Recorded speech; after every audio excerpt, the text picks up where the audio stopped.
Marvelous hello, friends and loved ones, how are you today? So, today's video is sort of a special one for me. Back when Deep Strange Journey was first announced, I decided to make a reaction video to it that I called Why Deep Strange Journey Makes Me Sad. I openly admitted this was very clickbaity on my part. When the game was announced for localization as Strange Journey Redux, I pushed things even further by releasing a video called Why Strange Journey Redux Makes Me Sad. Both of these videos ended up being pretty popular as far as my channel goes, having over 15,000 views between them, but you may notice that I actually took those videos down a little while ago. And the reason for that is because they were getting so many views and so much attention. Not to brag, but there was a period where if you searched for Deep Strange Journey or Strange Journey Redux on Google or YouTube, my videos were popping up pretty close to the top of the search results.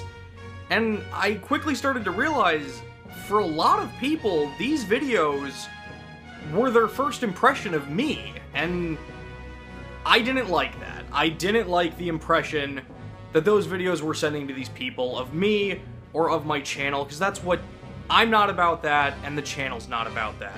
So, now that Strange Journey Redux has been out for a little while, and I've had a real chance to play it, today I figure we're gonna answer the burning question: does Strange Journey Redux make me sad?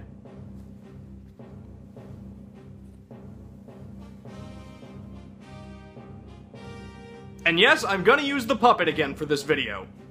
I spent a lot of time and money making this little guy. I'm gonna use him more than once.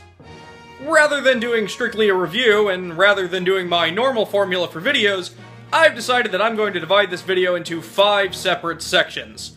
I'll be discussing Strange Journey Redux in terms of visuals, audio, gameplay, story, and final thoughts. The visuals in the game are pretty good overall. It's Strange Journey, which looked pretty good back in 2009. All of the sprites and backgrounds feel cleaner from the original DS version, which is to be expected, and anytime a cutscene comes into play, it looks fantastic.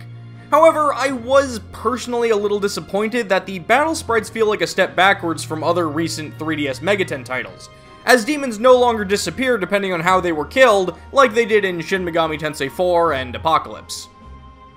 Naturally, the largest difference this game has in the visuals comes in the form of the new artwork, which has been a heavily discussed topic since day one. I remember being incredibly thrown off by the new art when the game was first announced, but I figured I'd either get used to it or it would grow on me.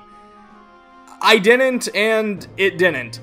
I can't really explain why I don't like it, but all the characters kinda give off this vibe that they're made of plastic or something, and it's not that I don't like Doi's artwork. I loved his work in the Shin Megami Tensei 4 games, and I don't even think it's just because these are redesigned Kaneko characters, because I think he did just fine with the Soul Hackers cast. I really wish I could explain why I don't like this art a bit more eloquently, but something about it just constantly feels off and out of place to me, and some of the weird facial expressions don't help matters. That said, Strange Journey Redux does give artwork to a lot more characters, including characters that should have had it all along, like Captain Jack. This port does a much better job of helping players connect to characters they may have brushed aside in the original game. I always felt close to the character Anthony in the DS title, and in this one, getting to see him more face-to-face, that kinship has only deepened. I'd also like to point out that my complaints only refer to the human characters. As far as the demon designs go, they're awesome. Strange Journey Redux gives us 4 new demons in the form of Amon, Anahita, Zeus, and Demeter. Zeus is the only one I don't really care for that much, but I do find this to be an improvement over the original Kaneko design.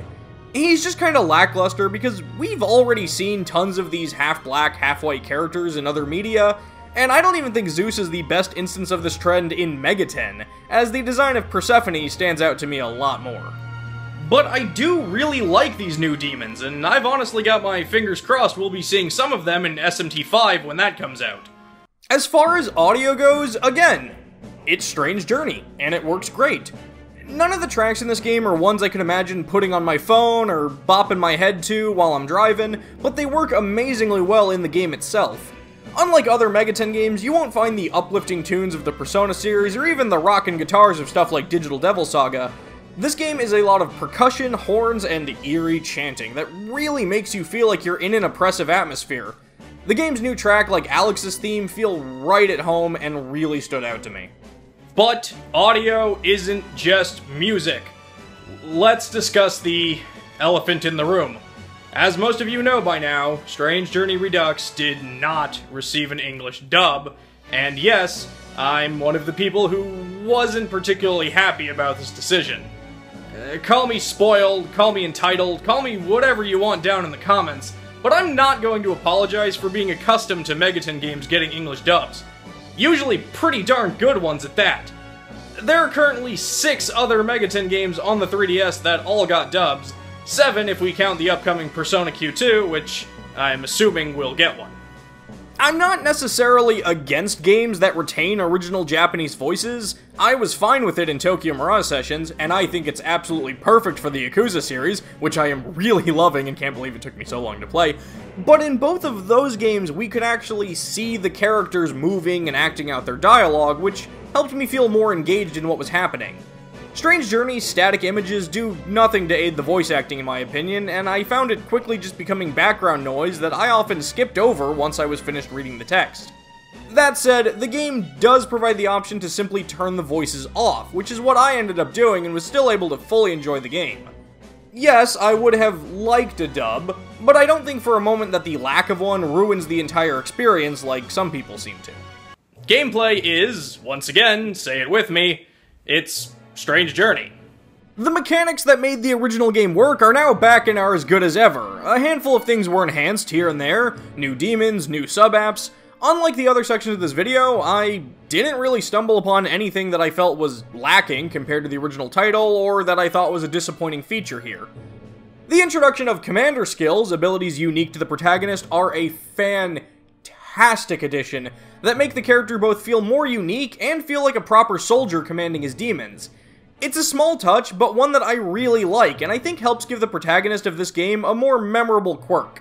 The Womb of Grief is a pretty great new dungeon that acts similarly to dungeons like the Labyrinth of Amala from Nocturne, as it's entirely optional, but you'll need to traverse it in order to unlock the game's new endings. Which brings me to the game's story. Look, I love Strange Journey. It's one of the most unique and engaging Megaton games ever. I've been saying this for years. For those who haven't played either version, unlike most games which take place in Japan and star a group of teenagers, Strange Journey is basically what you would get if Shin Megami Tensei was a 1980s sci-fi horror flick. Stuff like Aliens, Predator, or The Thing. Essentially, a void started opening up at the South Pole that is slowly enveloping the Earth, so the UN rounded up the best of the best in the realm of soldiers, scientists, engineers, doctors, and this one guy who I'm pretty sure was a barista at Starbucks. Long story short, things go south very quickly once inside, much of the crew of the 4 ships is either dead or missing, and we have to fight, recruit, and fuse demons in order to escape the Schwarzwelt and make it home safely. I could go deeper into it, but that's not the point of this video. Everything fans know and love from the original is still in place here, and the story will hopefully do a fine job of keeping newcomers' attention as well. But let's focus instead on what new stuff this game brings to the table. I am going to be avoiding saying any spoilers as much as possible, but just to be on the safe side, consider this your warning, and go to this time to bypass this section. First of all, the character of Alex, I'm gonna be honest, she does absolutely nothing for me.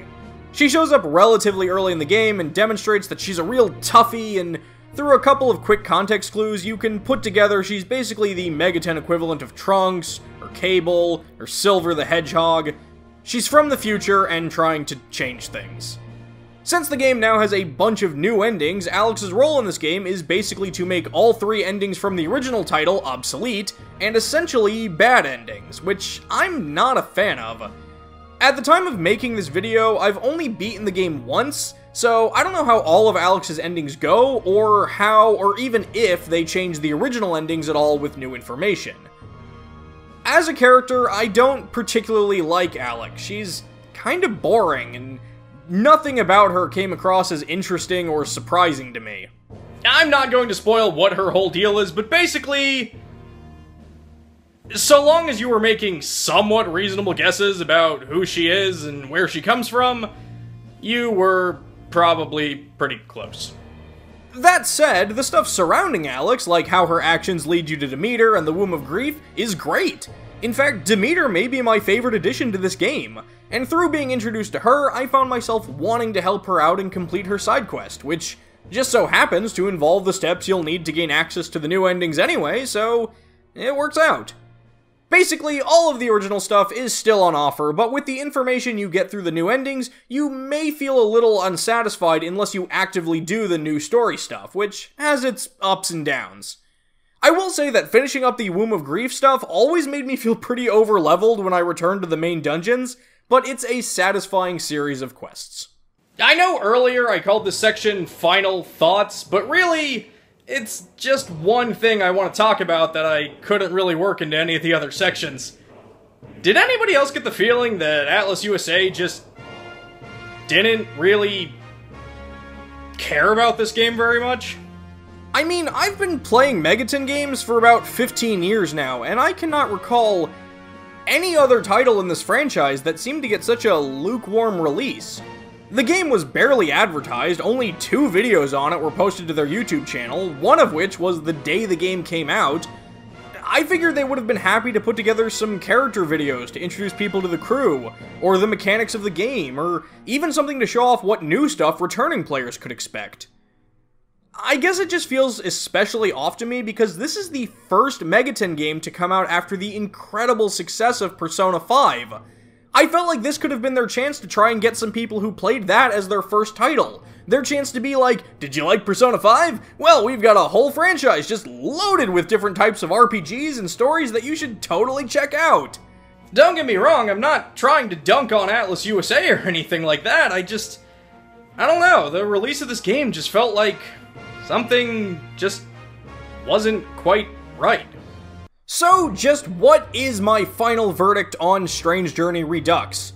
The visuals are improved, but I didn't really like the character art as much. The audio gives us a great soundtrack, but the lack of a dub is slightly disappointing, but I did appreciate having the option to just turn the voices off. The gameplay is just better, no real complaints there, and the story is still solid, with the new stuff being pretty hit or miss. I absolutely love Demeter, but Alex fell a little flat for me. Oh, but she does have her own Arthur named George who calls people buddy. I did like that. I'm currently in the middle of preparing for some big life changes in the coming weeks, so I probably won't have much time to play through this game again to get the other endings anytime soon, so I'm just gonna have to give my final ruling based on my one playthrough. The answer to the age-old question, does Strange Journey Redux make me sad? Not really. No.